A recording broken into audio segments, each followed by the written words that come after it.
Welcome in to the Sports Edge, powered by SportsHandicapper.com. Great to see you. Lots of golf and football to get to. We're knee-deep in it when it comes to football season. And, of course, golf's getting going and some really good stuff going on with Jamie's selection, one of Jamie's selections at the ZOZO in Chiba, Japan. Let's welcome in the nobleman, direct from Anfield, England. No, where do your boys play again? I know Anfield's, what is that, Arsenal? Aston Villa, dude, Birmingham. Yeah, they played Birmingham. Weren't there a lot of villains in Birmingham back in like the Robin Hood days? I'm going to send you. You don't shake your head at me.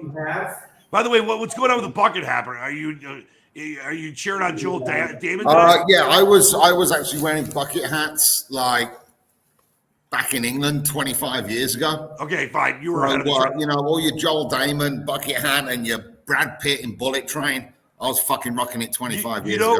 You know who's always ahead of fashion curves? Sealy McNeely. This guy, when he starts wearing something, it becomes a trend next day. I mean, Seal started wearing the male dress. Then he started carrying the satchel. Then he started wearing those Kangol hats. Every time he wears something, the trend starts. Blah, blah. You guys are both in top form today. Very excited. Look, I'm under nicotine withdrawal. All right. Well, I don't know if you wanted me to mention it, but Seal, I got to give you a lot of props, though, because unfortunately I still smoke. It's not good for you, but I'm 11 plus years sober because of it. Seal, you have given up the smokes. I can barely talk. I'm in that bad of shape. You must be very proud of yourself, though, and I'm sure your family is as well. No, I'd rather have a vape in front of me, to tell you the truth. Well, yeah, but you just go buy one, Phil. Can't do it. It's been 3 days. Losers, dude. Can't do it. Only losers quit. No, stop it, Jamie. All right. Seal is the Westgate champ. We'll get with Seal in a minute. Seal, keep looking at that, the research. Let's start with Jamie here. And, of course, his great site, ScratchCaddy.com. Our man Starsky just popped in for a minute. He's got a ton going on today, but he is here in spirit as always.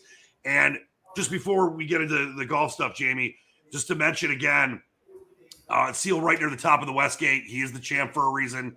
It is so hard not just to be competitive in that contest, but to win it, which he did last year, and to be in the top 3, to be in the top 5. And we're early. We're going to week 6 now, but he's right there. So we'll get into that with Seal in a minute. But speaking of competitive and winning, can I just say something, Dan, before you I forget? may, Jamie. Okay, so I spoke to my mom today, who's back home in Birmingham, England, and she caught COVID. So she's a lot better than what she was. Good. But she's just bored out of her head. So I said to her, I'm going to send you over the show later so you can go ahead and watch it.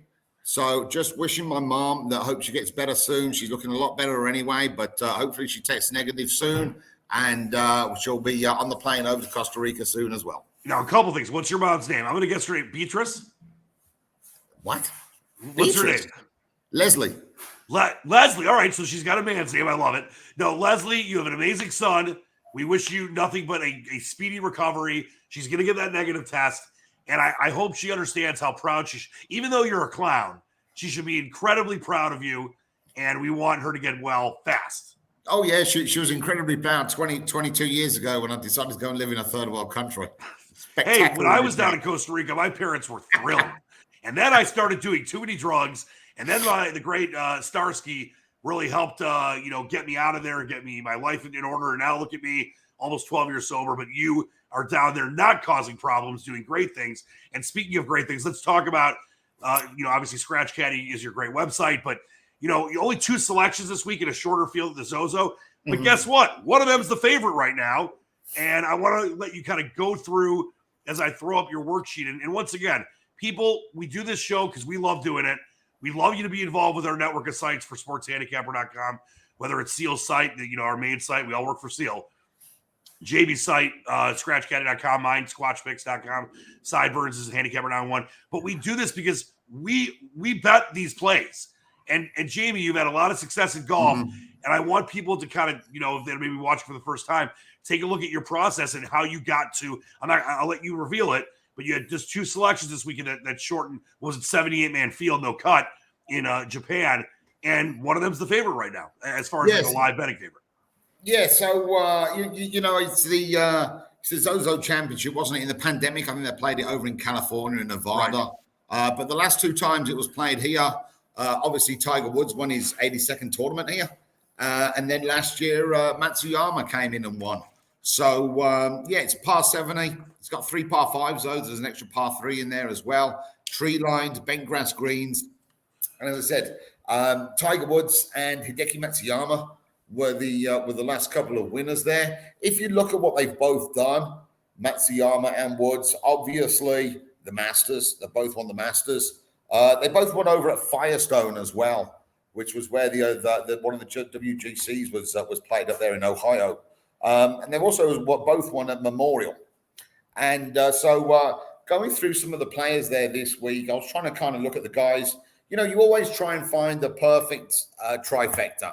Recent form, course form, and correlating course form. If you can get all 3 of those, you know, he's definitely worth a closer look. And Keegan Bradley was that guy. You know, he played well a couple of weeks ago over at Sanderson, I think it was. Twice here, 7th and 13th. 3 top 25s there on the par 70 bent grass greens lately.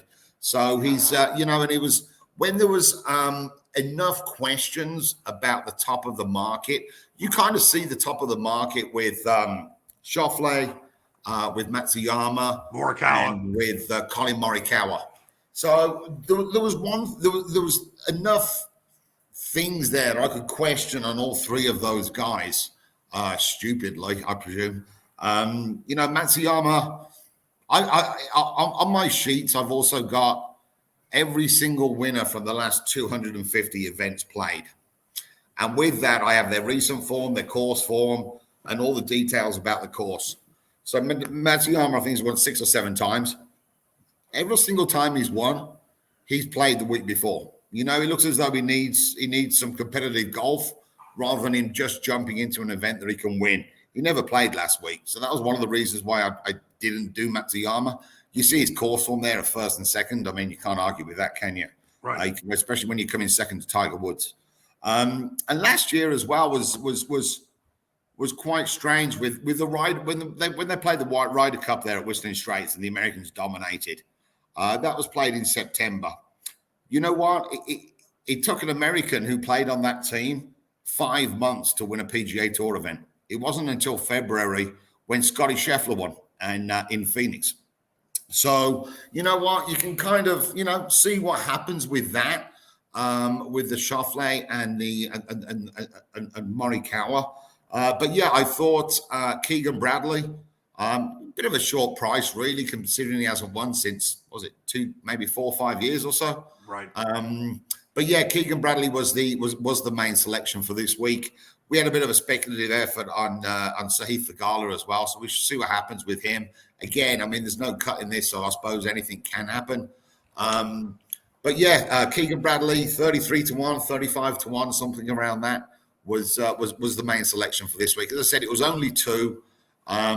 Even though you can kind of question some things about the front 3 in the market, they're still world class players, aren't they?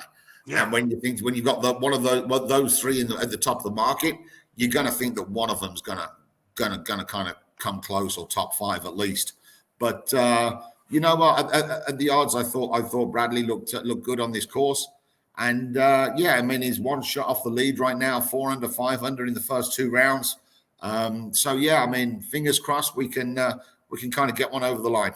Yeah, as you mentioned, this is a no-cut event, so things can, you know, even a guy like Sahith Theegala who's, you know, showing his talent, is not too far off if he has a good, you know, 3rd round, which comes up Friday night Eastern time. You know, it's 12 hours ahead in Chiba, Japan.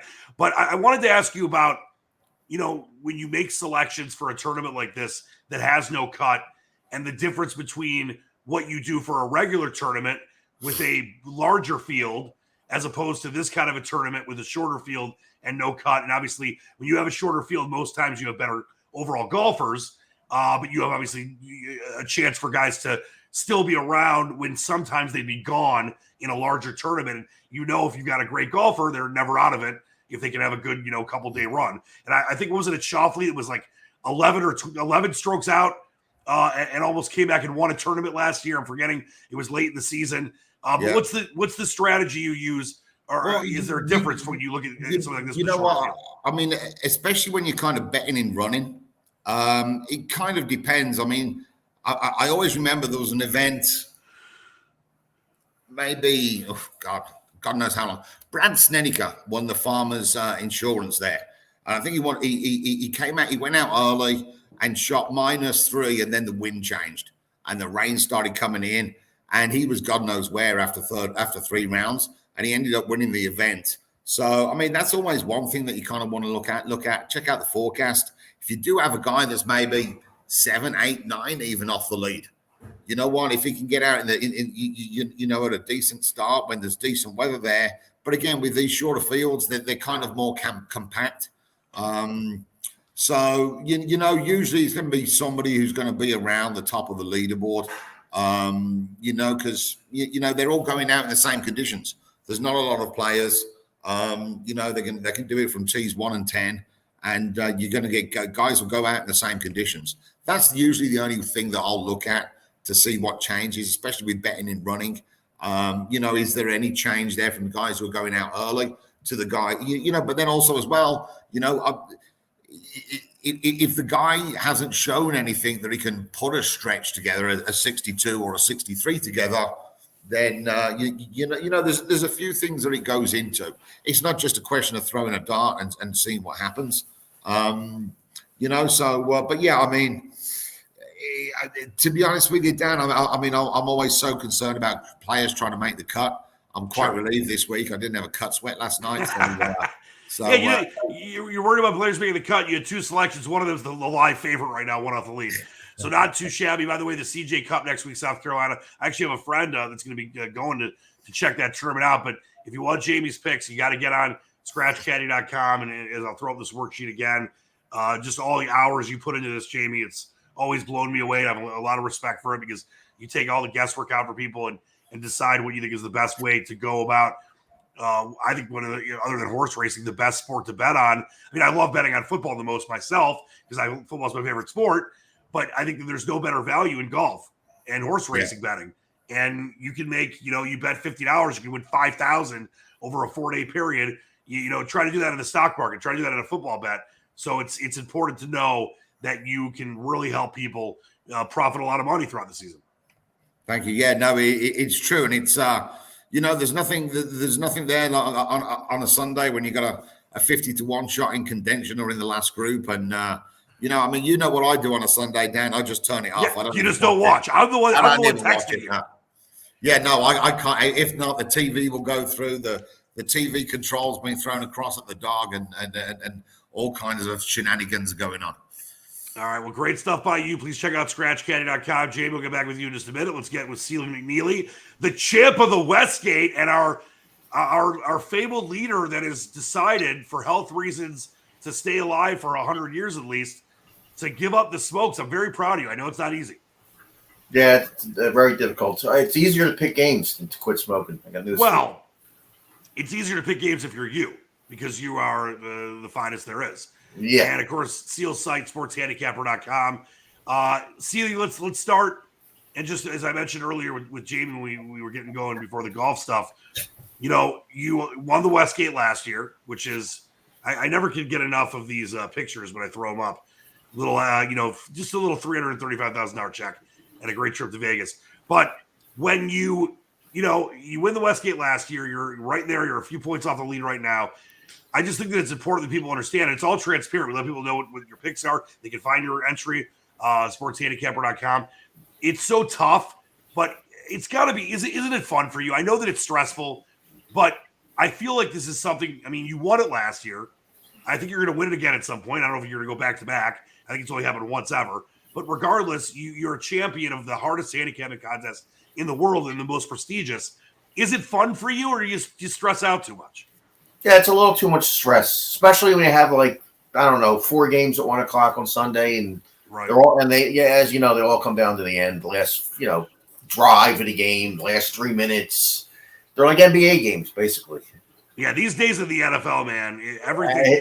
Wasn't it week 3? There, every game except for I think 1 or 2 had a spread under 2 points. Yeah, two or less. I'll tell you this, Seal. You've been doing this a little longer than me. You're not much older than me because you're only 30, and I just turned 29. 15, 20 years ago, especially when I was in college, when I really started betting a lot and having a lot of fun betting NFL and having success doing it, this never happened. I mean, you might have a couple games that were on the key number of 3. Maybe you had a couple 7s, and then you had like 5.5s, 10.5s, 12.5s, 8. It was never, the 80% of the games within a field goal. It's completely different now. And I think, I know it makes it harder, but at the same time, I think the way that you kind of tackle the NFL and make certain selections the way you do, I think it gives you an advantage because you are so good at figuring out what the bad lines are, even though these games are so much closer now as far as spreads go, and a lot of times in actuality. I think that gives you, with your knowledge base of decades, a big advantage over some of these newcomers, I think. Yeah, but I got news for you. I kind of yearn for the days when San Francisco was, Well, you could lay like 17 against San Francisco when they were playing the Chargers. I'm not just talking about the Super Bowl, and they would beat them by 38. Yeah, I mean, those days are long gone. I mean, the Bears, the Lions, Bears win by 30. I want to know the genius that came up with the game they put on the Prime Video last night. Yeah, how about the Thursday night slate? You have probably had 3, if not 4, of the worst primetime games in 20 years, all so far this season on Thursday Night Football. And how much money did they pay for these games? Like $1 billion. It's just, I mean, who came up with that game last night? How about Al Michaels alluding to there not being, scoring? Like he alluded to it. It's a scoring bonanza. Like it was crazy. They just were making fun of how bad it was. No, it was. I quit watching late third quarter. I was too tired. Well, I'll tell you this. I like the Commanders just because the Bears suck. So it was an easy win for me. Well, I'm still sour about the Commanders from last week because I am too. It's Tennessee. Well, all right. Well, listen. Before we get into NFL, and it's a very interesting slate, and I want to ask you about a few games in the NFL. Let's talk about football. I know last week, 2 weeks ago, you fired on a million different things. I think you lost 1 of 6 games. Last week, lighter slate. You didn't like as much, and we stress this over and over again on this show.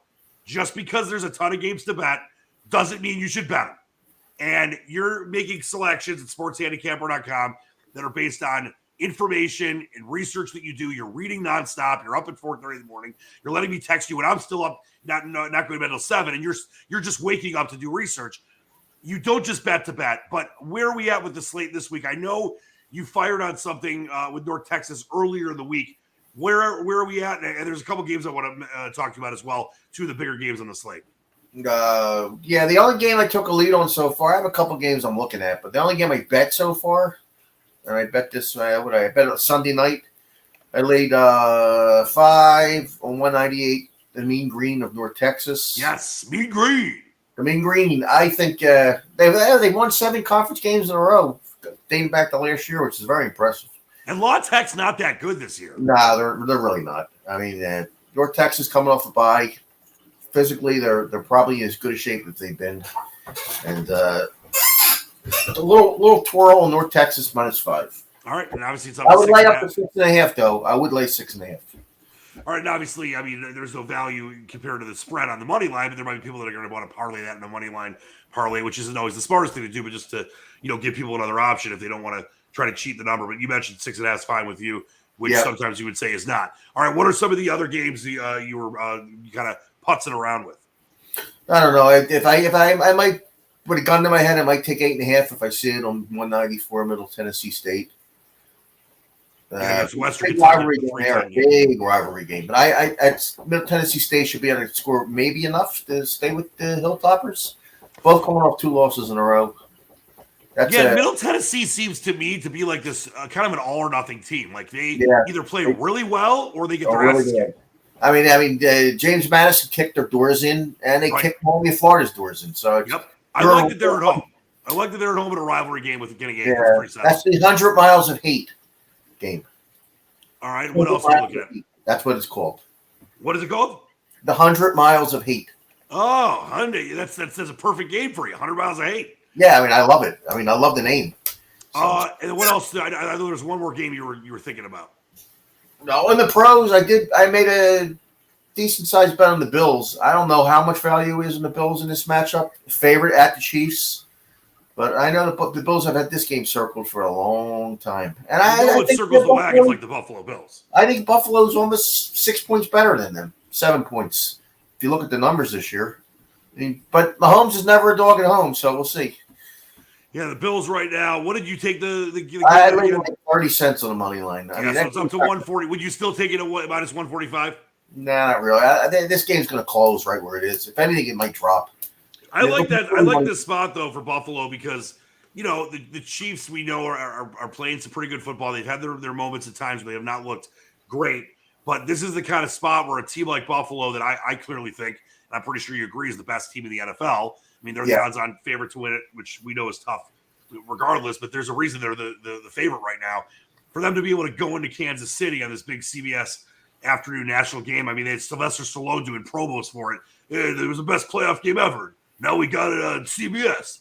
This is a spot for Buffalo to go in there and say, listen, you guys are good, Kansas City, but we're the best team in the NFL. So not that they're not going to be motivated for any game, but this is a huge spot on the road for a team that I think is clearly better than Kansas City, one of the few teams that is. And I like the Bills in this situation. Yeah, and Buffalo's as healthy as they've been all year, pretty much. So. Yeah. And Josh Allen is unstoppable. Yeah, he is. They both are. Josh Allen, to me, is just – he's on another planet. Before we look at a couple other games in the NFL, I got to add – and I want to ask you about a couple college games too. Where are you at with the Lions versus the bye this week? I think the bye has some value. Would you take the bye? Against the Lions? Yeah, I like the bye is minus 5.5. I think that you might want to lay that. I think I'll lay 5.5 with the bye against the Lions after I bet them last week. Fucking Lions. I got to tell you, man. What a disgraceful performance that was. 0 for 6. Best offense of the NFL, 29-0. Bailey Zapparini, the third stringer, who's going to be a good quarterback, I think, down the road out of Western Kentucky. But that was terrible, Seal. Terrible. All right, give me a couple other NFL games that you may be leading on right now. Believe it or not, with the third-string quarterback for Miami, I still like Miami with Skyler. You like Skyler? I watched him in the preseason. I loved him in the preseason for them. He was outstanding. Miami's a really good team, so it's not like they're on a good team. It's the third-string. They're still a little beat up, Miami, but they might be healthier this week than they were last week. And I don't like the Vikings. I like the Vikings. I think they're overrated. I bet some teasers with Miami plus 10.5. That's great. I like that. I love a teaser plus 10 with Miami. If they lose, they're not getting blown out. Yeah, I wouldn't take 10, but 10.5 I was able to garner. So, all right, you got one more game, right? Pros is nothing really jumping out of me other than those two games. I want to ask you about one game here. Yeah. And listen, I'm not trying to make the case this is a really good team, much like how the Lions have at times seemed to improve because they're kind of in this rebuild, but they're not a good team yet. The Jets aren't a good team yet, but they're getting there, and I love Robert Saleh. I think the Packers are completely overrated. Speaking of the Vikings being overrated, I think the Packers are more overrated. They just lost as the biggest favorite in the NFL to lose this year on a neutral field against the Giants last week in London. Now they're back at Lambeau. It's a key number past it. You get 7.5 with the Jets. Where are you at with this game? Because I'm not trying to say this is like the best value of the week, but I think the Jets plus that touchdown and a hook is great value. I think the Jets are, likely going to lose the game, but it's going to be very close. The Jets might be up late, and the Packers have to have a game-winning drive. Do you think the Jets have enough to cover a 7.5 spread, or is there not value there? I do like the Jets. Usually, I bet them at least 3 times this year. I'm not loving them this week just for the simple fact that Green Bay in this spot off a straight-up loss is spectacular against the number. They are, but what if Green Bay's just not that good? And they probably aren't that good. I mean, they do miss Devontae Adams tremendously, but I don't like the spot for the Jets this week, even though I agree with you. I don't think Green Bay's that great. All right, there's a couple college football games that I wanted to throw your way. And another thing we talk about on this show, Seal, is just because it's a big game and it's on national TV doesn't mean you take it. But there are 2 big games that I really like. As far as just, I think the public's going to be on the wrong side. And your first game is Alabama, Tennessee, which is where game day is. Not at my game, Michigan, Penn State. The first top 10 matchup, by the way, with Michigan and Penn State, since I was there in Beaver country at Beaver Stadium in 97 when we smoked them 36-8. And they have this little, I don't know if you've ever been to Penn State, Seal. They have every team has like a little thing that they might do, like If they're like an Eagles, they'll have like a bird caw. So in Penn State, they have this little line going, yeah, after like big plays. It got so bad for them, like even in the second quarter and obviously into the second half, that even if they had a tackle for like a 3-yard loss or a 3-yard gain, they would play the stupid little beaver thing. Like, yeah, it was so, we just destroyed them. Then I almost got a beer bottle. I almost got hit by a beer bottle from like a 15-story building and almost got killed. But Alabama, Tennessee, you've seen this game move a little bit. Tennessee at home, it's a huge spot for them. I love their quarterback Hooker. They're getting 8.5. Bama is obviously still one of the best teams in the country, but I think not as good as people think they are right now because Bryce Young at times has been inconsistent. Is there some value with Tennessee plus the 8.5? Not so fast, my friend. Oh, here we go, Corso. Alabama, did they drop from 1 to 2 this week? They did, I know. Saban's going to use I wouldn't bet against him. Nope. Don't you think Hooker can keep that? I mean, 8.5 is a lot of points. Yeah. Knoxville. Biggest game there in probably 15 years. Yeah, sure. Give me the Crimson Tide. All right, and then the other game is I got to ask you about my Wolverines. I'll be there. Of course, I'll be up tomorrow morning at like 5 in the morning, heading up to see Michigan and Penn State. Penn State, I think, is clearly, a team that I don't want to say we thought wasn't going to be as good as they are right now, but they're definitely playing to the level that they had the potential to, even with their, quarterback issues at times. And you look at this game, 7.5 down. I know there's some 7s out there as well. Right now, the instant line has Michigan, -7, -115, but there's been 7.5 throughout the week. What about this game? What are you hearing? What are the sharps saying? What do you think? Because to me, I think Michigan's going to win this game, but I think it's going to be pretty damn close. Well, I'm not a big fan of the Big Ten, but I will say Clifford, the big red dog, is still the quarterback at Penn State. Yeah, I think he's been there for like 17 years now. Year? Is this his 12th year? I think it's his 15th. 15th year? All right. I don't like him. I don't either. Wolverines, minus the touchdown. All right. I love it. Seal, great stuff as always. Please check out his site. It's sportshandicapper.com. Let's bring back in the nobleman, Jamie. Before we get out of here, I want to say again, and I'm glad you brought it up. Mom's going to get better. She's going to be like dancing, having, Pims and cherries and maybe some fish and chips.